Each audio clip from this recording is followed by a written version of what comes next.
Okay. Welcome, everybody. I'm Janet B. I've recovered from compulsive eating and bulimia here in North Carolina.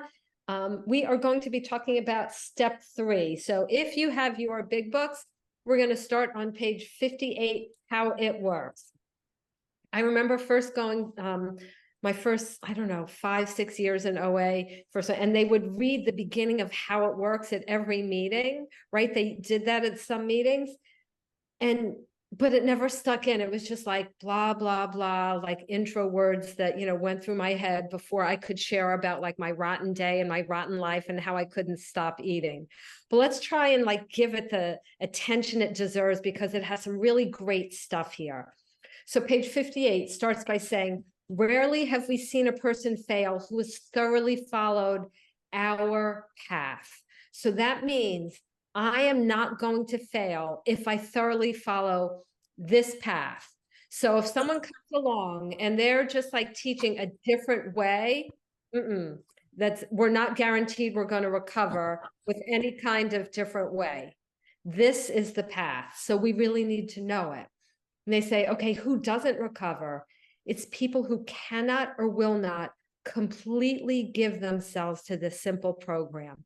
People who want to negotiate, who say, well, I can't make 3 calls, I'll make 2. I can't go to this many meetings. I don't want to weigh and measure my food. We completely do it. And especially what I believe, completely give themselves ultimately to God, to surrender ourselves to God. And we're going to be talking about how to do that. Then they go on and they spend the whole rest of the paragraph talking about honesty. And they go so far as to say that if we don't grasp and develop a manner of living which demands rigorous honesty, so not just suggested, it's a nice idea, demands rigorous honesty, it says, yeah, their chances are less than average. And even people with grave emotional and mental disorder, so that means people with depression or bipolar, can recover if they have the capacity to be honest. So I'm going to put it really succinctly. If we are dishonest, if I'm dishonest, it's like I'm taking a big black pen and writing the words, keep out God, across my heart. God absolutely won't coexist with dishonesty. So if you're someone like me, the way I used to be, sitting there struggling, saying, I can't figure out why I'm not binging, the first thing I always ask someone is there any area in your life where you're dishonest? Because if there is, it's not going to work. We have to be honest. Okay, so they start telling us how it works. So the first thing they tell us is we have to be honest. The next paragraph says, our stories disclose in a general way what we used to be like, living on self-will. What happened? We found God. These beautiful 12 steps showed us how to have a relationship with God and what we are like now, living serene, useful lives. And then it always tells me who can be sponsored. So if someone asks me if I'm going to sponsor them, I always point them to this sentence, because this tells me who I'm allowed to sponsor. It says, if you have decided you want what we have and are willing to go to any lengths to get it, then and only then are you ready to take certain steps. So the first thing it says is it's a decision, right? I can make a decision to go to any length. So willingness doesn't mean that I want to. I mean, I remember when my kids were babies and they would cry in the middle of the night or at 4 a.m. I wasn't willing. I didn't want to get up and go change their diaper or feed them or whatever it was. But I did it anyway. I made a decision that I was going to put my will in action to taking care of my kids. So if you're willing to go to any length to get it, and if you want what we have, what do we have anyway? And step 12 tells us. Step 12 starts out with a promise. Having had a spiritual awakening as the result of these steps. So what is a spiritual awakening? Melissa gave a whole beautiful talk on it last week. A personality change sufficient to overcome alcoholism or compulsive eating. So that means like God basically came in and took my selfish, self-centered heart, rewired it somehow so that I'm a little less self-centered, a little more concerned with other people and what God wants. This isn't something I do myself. I do not know how to rewire my own heart. But if I work these 12 steps, that allows God to come in and do that work for me. So it says, okay, if that's what you want and you're willing to do whatever it takes, then you're ready to take certain steps. So someone comes to me and says, I don't want to make the calls, or I don't want to, go to meetings or be on a food plan. I say, I'm not allowed to sponsor you. Page 58 tells me I'm not allowed. People are not entitled to a sponsor just because they ask. They have to want what we have to offer: freedom from compulsive eating by having a spiritual experience, and willing to do whatever it takes to get it. And then it says, at some of these we balked. Well, of course we did. Like, this is hard. The book comes right out and tells us, right? Simple but not easy. Who of us like the leveling of our pride, the confession of shortcomings? Although I got to admit, I am maybe the only person I know who loved doing a fourth step and a fifth step, because that meant that for pages and pages and then hours and hours, I got to write and talk about my favorite topic, myself. But in all seriousness, if we do it well and right, it's painful, because as our book tells us, we end up swallowing and digesting some big and ugly chunks of truth about ourselves. So it says, we thought we could find an easier, softer way. I was the queen of easier, softer ways. I spent 6.5 years in Overeaters Anonymous trying to do the easier, softer way. All it got me was extra weight on my body and major surgery on my esophagus from how severe my bulimia got, and a lot of wrecked relationships in my rearview mirror. This is the easier, softer way.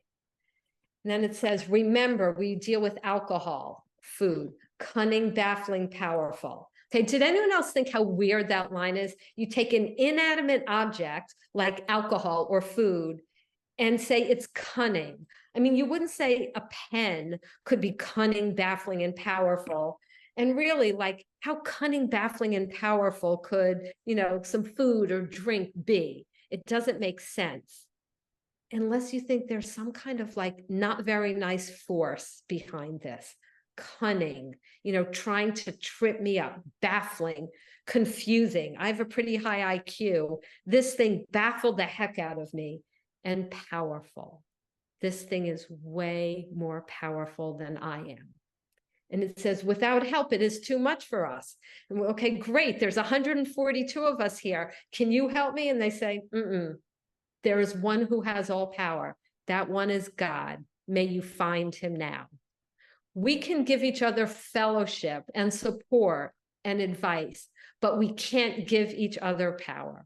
If the lights are out on in my house, you all could give me lectures about electricity. You could give me assignments about electricity and plugging things in, and how Benjamin Franklin, he was the one, right? Discovered electricity with a key. Gosh, second grade science. But that would not get me any power until someone told me you have to go flip the circuit breaker or plug it in, and then I do it. Without help, it is too much. There is one who has all power. Remember the chapter we read 2 weeks ago, We Agnostics? What was our problem? Lack of power. There's one who has all power. That one is God. And then it's like they're saying a prayer for us. May you find him now.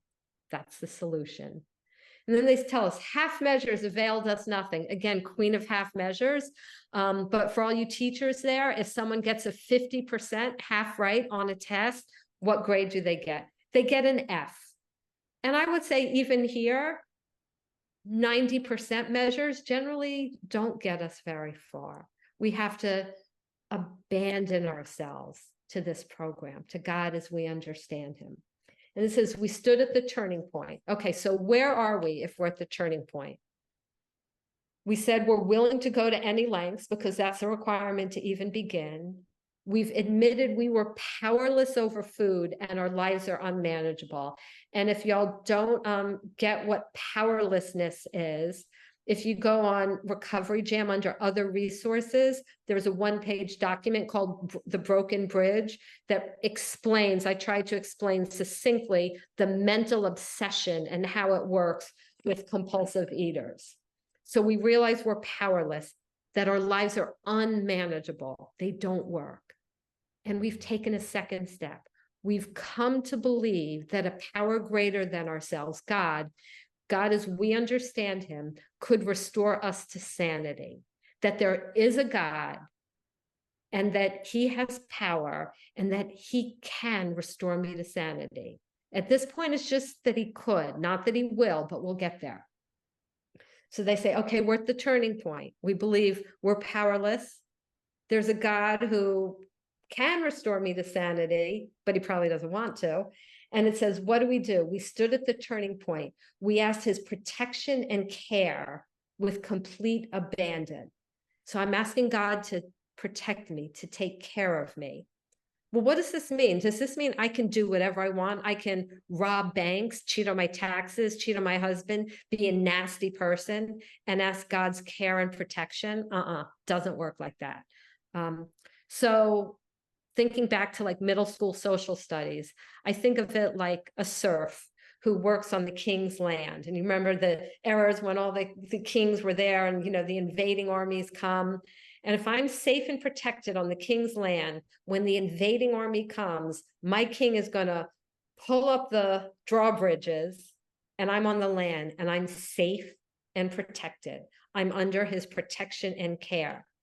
But let's say I wander off the land because I think I can make better decisions for the king, because I don't think the king is treating me well enough, because I think maybe there's a better king, because I just want to reserve for myself the right to be angry at people, and I wander off the king's land.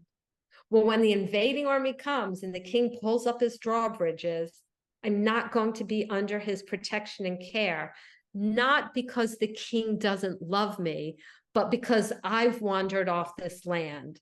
And fortunately, our king is so good that he doesn't just protect us and take care of us, but he'll send a search and rescue party out for us to bring us back. But he'll never force us back. So it says, okay, we ask God's care and protection with complete abandon. And then it says, here are the steps we took, which are suggested as a program of recovery. It starts out, we admit we're powerless over food and our lives are unmanageable. And the first 9 steps are about unblocking our channel to God. Then our 10th step, once we've recovered, we unblock our channel to God from the mess we created that day. In step 11, we pray and meditate so that God fills our channel. And step 12, our channel of grace overflows to others because we've had a spiritual awakening. And then we do 2 things. We try to carry this message of how to recover from compulsive eating to other compulsive eaters and to practice these principles in all our affairs: honesty, self-sacrifice, tolerance. Karen M. once went through the whole big book and made a list of all the principles in the book. They're on our website. So if someone wants to throw that link into the chat, that would be great. So then it says, many of us exclaimed, what an order, I can't go through with it. They say, don't be discouraged. No one among us has been able to maintain anything like perfect adherence to these principles. Notice they say perfect adherence to these principles: love, tolerance, forgiveness. It doesn't say we have not been able to maintain perfect adherence to our food plan, because if God removes the obsession with alcohol, with food, we can have perfect adherence to our plan. So then it says, we claim spiritual progress rather than spiritual perfection. Well, how do we know if there's spiritual progress? I think we can look at ourselves and say, okay, self, when I used to get resentful, I would stay resentful for 3 days. Okay, in the last couple months, it's been 2 days. And then in the last week, it's been like 1 day, and usually I can resolve them within an hour. I think it's really healthy every now and then to just get together with ourselves or maybe our sponsors and to just say, okay, am I showing spiritual progress? Am I growing closer to God? Am I staying in resentment less? Am I being of more use to others? Am I less selfish? We're always going to feel selfish. Saturday, I was doing some returns. I moved to North Carolina. So, of course I had to buy some new clothes and I had a bunch of returns. And so I had 3 boxes that my husband was going to label and take to UPS for me. And then I was going to go to Staples because there's some stores that actually let you return things to Staples. So he said, oh, okay, and while you're there, I bought the wrong ink cartridge. Can you return it to me? And the initial reaction in my heart and my head, but I didn't say it, was, no, I don't want to be inconvenienced. I was going there anyway. But of course I said, of course I'll go. But I saw my instant reaction. So again, spiritual progress rather than spiritual perfection. Maybe for sure before this program, I would have said, no, I don't want to be inconvenienced. But now I went, and I'm grateful for the opportunity to be inconvenienced. So spiritual progress rather than spiritual perfection. Hopefully next time he asks me to do something, the reaction in my heart and my head will instantly be, of course. Then I think one of the most important parts of the big book, the ABCs, right? So we've taken the first 2 steps and it says, okay, now we have to go through 3 pertinent ideas and we can't move on until we've gone through them. A, that we were compulsive eaters and could not manage our own lives. Well, that's usually pretty easy, right? We're here. Yes, I'm a compulsive eater. I can't manage my life. B, that probably no human power could have relieved my alcoholism, my compulsive eating. Yes, I realize I can't do it. No one else can do it for me. Now, here's the tricky part. C, that God could and would if he were sought.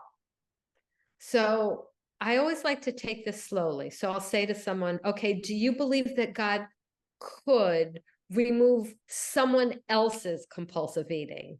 And they say, well, yes, I know, 20, 30, 50 people he's done it for. So he could. Okay, could he do it for you if he wanted to? He may not want to, but could he if he wanted to?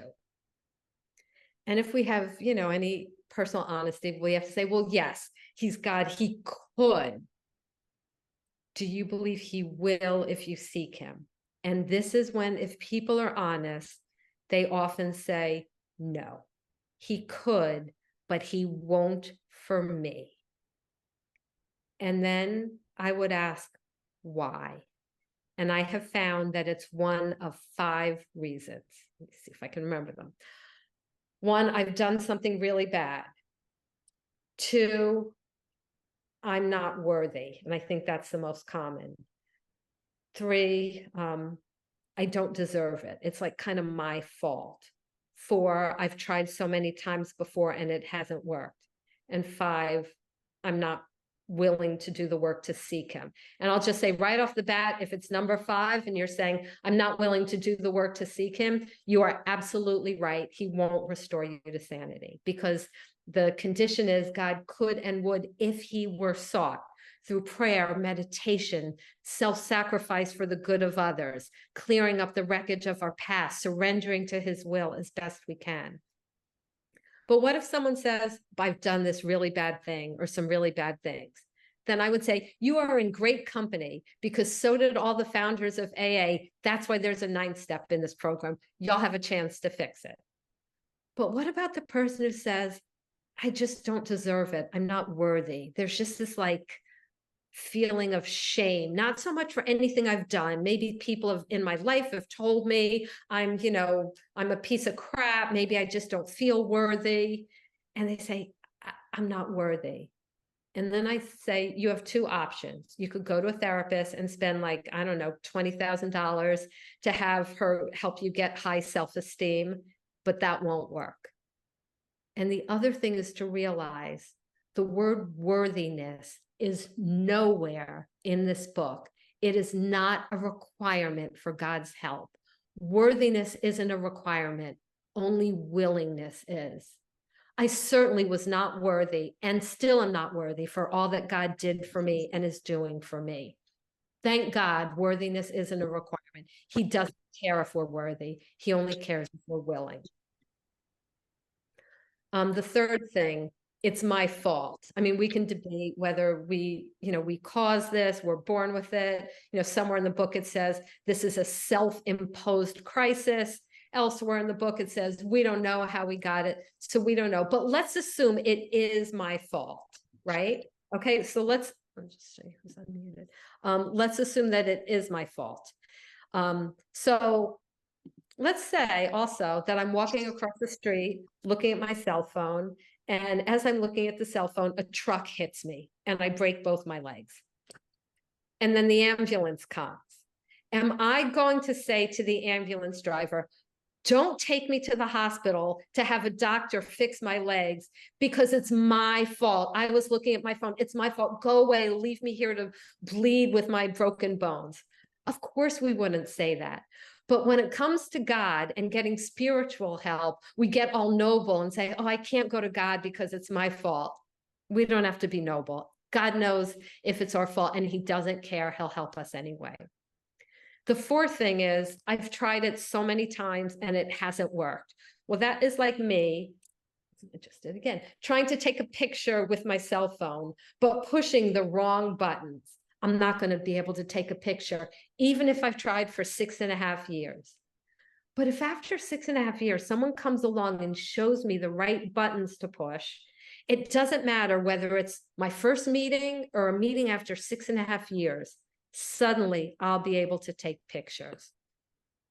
I got a lot of bad information, unfortunately. I'm not a victim. I had a big book. It was collecting dust on my bookshelf, but I had a book. But I hadn't been given good information until someone stood up at a convention and said, I haven't binged in a year and I can help you.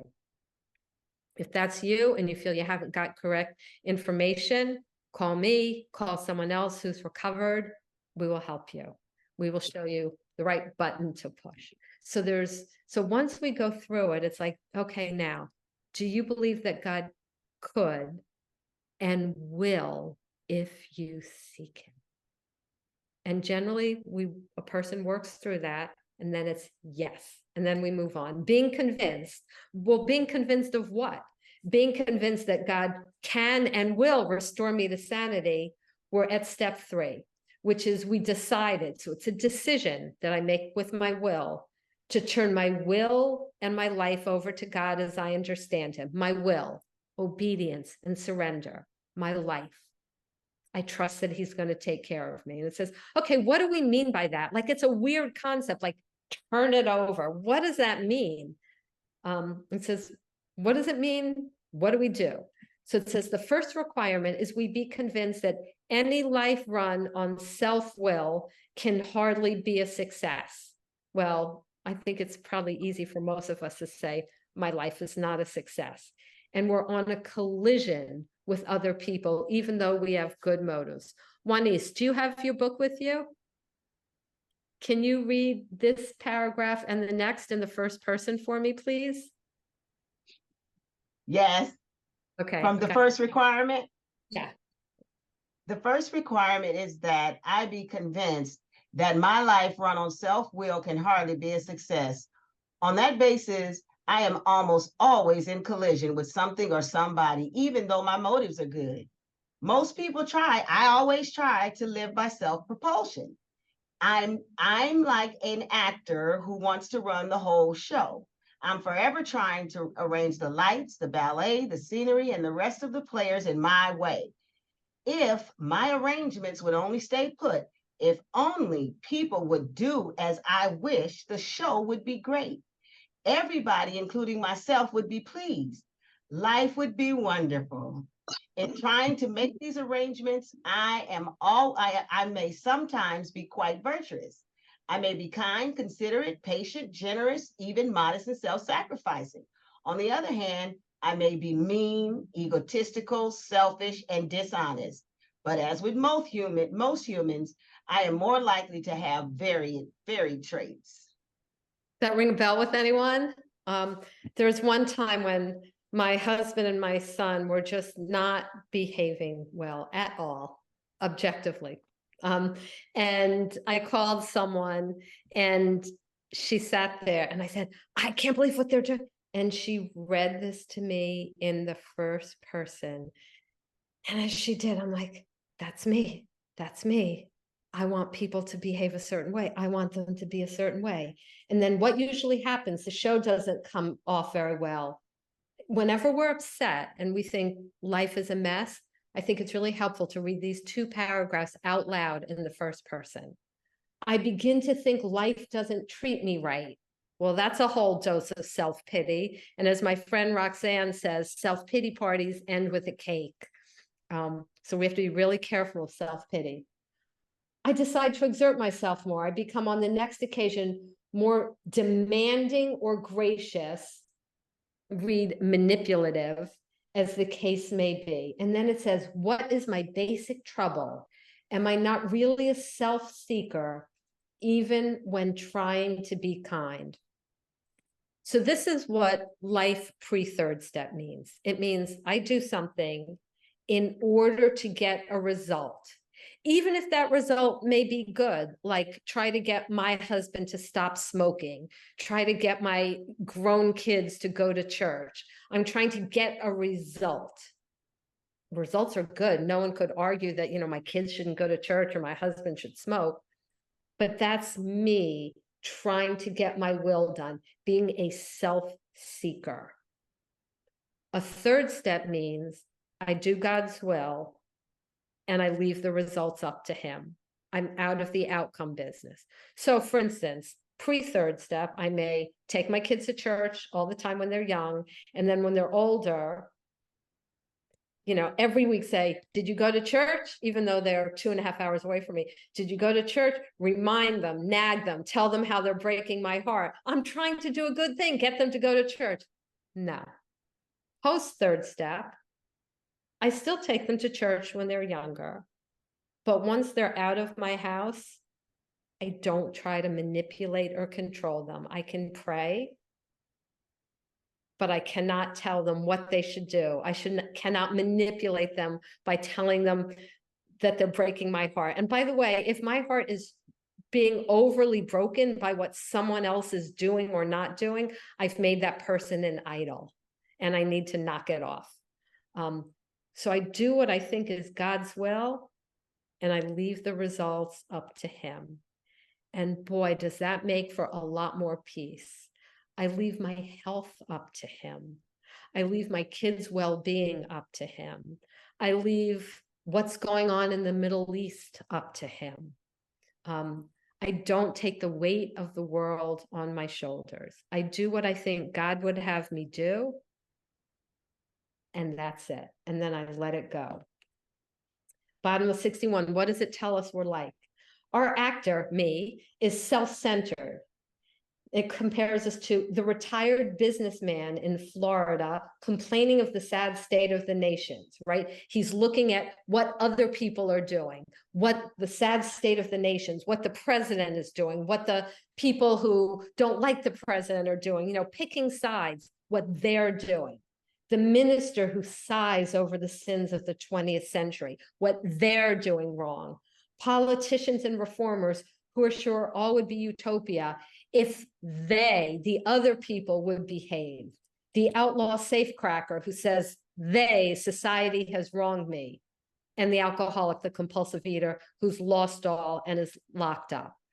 I once heard G.K. Chesterton, he was a famous religious writer, and he was in London, and the London Times was soliciting articles for what's wrong with the world. And I guess people wrote in long, flowery essays, and he just wrote in, "Dear sirs, I am. Sincerely, G.K. Chesterton."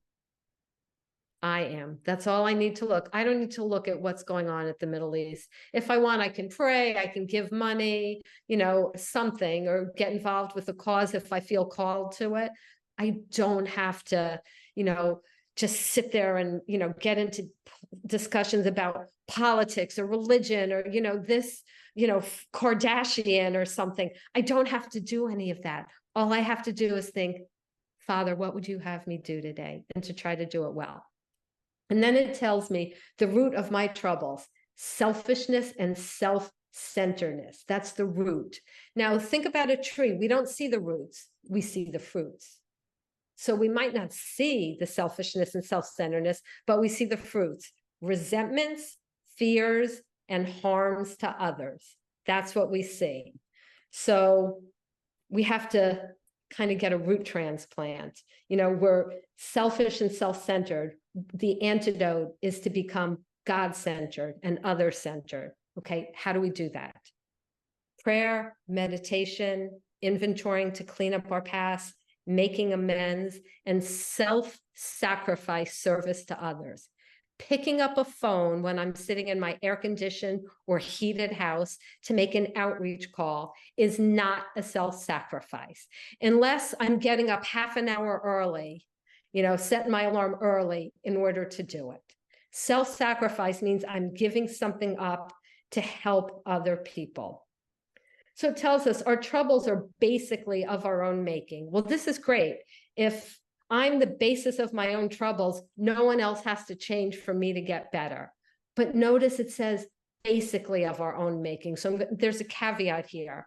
If someone is like raped at gunpoint or a child is molested, those problems are not of their own making. But most of our troubles are not that kind. And it tells us we are self-will run riot, though we usually don't think so. So just because we don't think so doesn't mean we're not. Above everything. So this tells me, number one, we alcoholics must get rid of this selfishness. We must, or it kills us. God makes that possible. And we can't get rid of self without his help. We can't reduce our self-centeredness much by wishing or trying on our own power. Well, how come? Why can't I just say, man, I realize I'm self-centered. I'm going to stop. Here's the answer. Because we have to be centered around something. We are hardwired to worship. And if I'm not worshiping myself, there has to be something else in its place. Now, when I was younger, I would put some guy there as the one I would worship. That didn't do me any good. We are hardwired to worship. And usually we worship, our book tells us, things, money, other people, ourselves. We have to start centering our lives around God. And a way we do that is submission to his will and being kind to his other children. That's it. It's as simple as that. And they said, okay, this is the how and why of it. Like, okay, we're getting down to brass tacks. And I only have 10 minutes left. First, we had to quit playing God.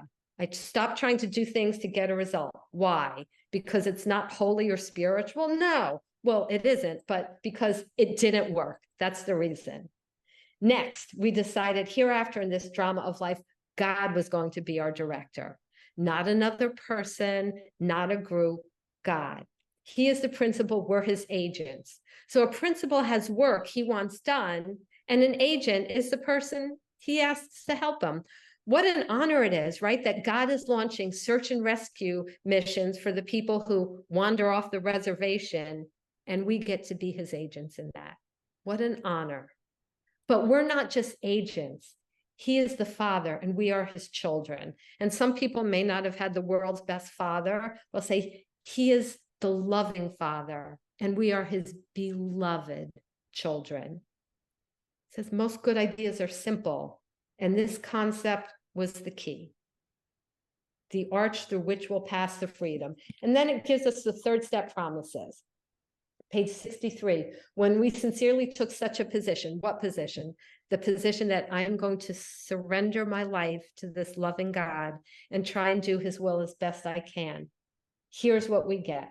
We have a new employer with a capital E, right? An employer, generally, that's where we get the money that, so we can like buy food and clothing and pay our mortgage. We have an employer. Now I have an employer with a capital E. What's he going to do? He's going to provide what we need, not always what we want, but what we need if. So this is a conditional promise. So when people say God always makes everything work out for the best, that is not true. That's not what the book says. It says we'll get what we need if we do two things. A, stay close to him, prayer, meditation, surrender, and perform his work well, help others. Established on this footing where we've surrendered, these are the results. We become less interested in ourselves. We become more interested in seeing what we could contribute to life. As we felt new power flow in, remember, lack of power, that's our problem. And step 2 is where we get our first infusion of power. Well, now we get more power.